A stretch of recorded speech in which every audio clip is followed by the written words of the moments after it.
Once you've said a lot, sure. If you want to go to or most or all, then no. But there's certainly people. There's a great quote by the physicist. What's his name? Weinberg. Oh, I don't want to. Oh, I hate getting. Yeah, is that what it is? Steve Weinberg. The quote of with or without religion, good people will do good things and bad people do bad things. But for good people to do bad things, that takes religion. I'm not sure that's word for word. Almost certain it isn't. But it's important. I think it's not religion. It's much deeper than that. My beef is not with religion per se. My difference of opinion is with objective and subjective reality. Einstein said, the big question is, when you turn away, is the tree still there? And I talked to Richard Feynman about this and Murray Goman. There's a feeling that in particle physics, the experimenter effect, a lot of that stuff is distorted. I believe very strongly that there is a physical reality that my perception does not change. Now, you can make the argument that we're all just brains in jars, the matrix, and that all of this is an illusion. And that is an airtight argument. You can't refute it. But let's just say it's not that. I think there's a real reality out there. And the people who say, I believe in God because I feel that there's some higher power in the universe, the problem I have with that is that once you've said you believe something that you can't prove to someone else, you have completely walled yourself off from the world. And you've essentially said no one can talk to you and you can talk to no one. You've also given license to everybody else who feels that. If you say to me, I can't prove it, Penn, but I have a feeling in my heart that there is an power over everything that connects us.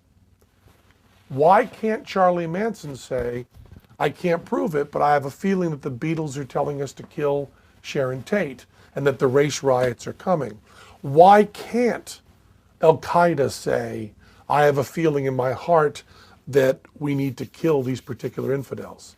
Why can't the men who tortured and disfigured Ayaan Hirsi Ali, why isn't what they feel in their heart valid?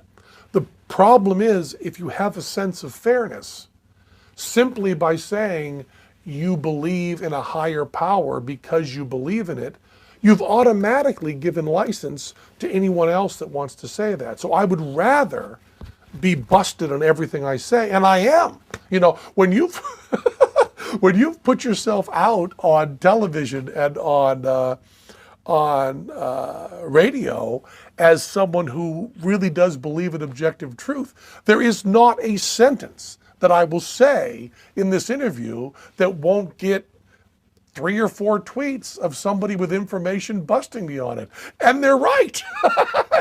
Very rarely am I busted on something where I'm right. If someone's taking the trouble to let me know I've said something wrong, chances are I'm wrong. So, but that's the world I want to live in. I want to live in a world of a marketplace of ideas where everybody is busted on their bullshit all the time, because I think that's the way we get to truth. That is also what respect is. What we call tolerance nowadays, maybe always, I'm always skeptical of the nowadays thing. I don't think things get that much different. What we call tolerance is often just condescending. It's often just saying, okay, you believe what you want to believe, that's fine with me.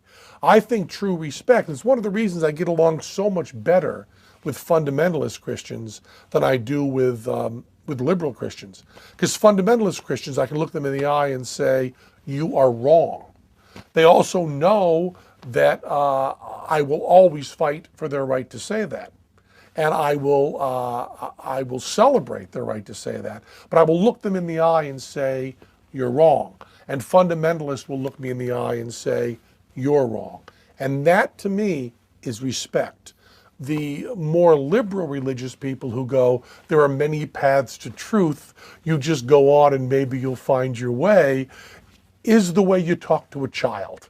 And I bristle at that. So I do very well with proselytizing hardcore fundamentalists. And at a very deep level, I respect them. And at a very deep level, I think I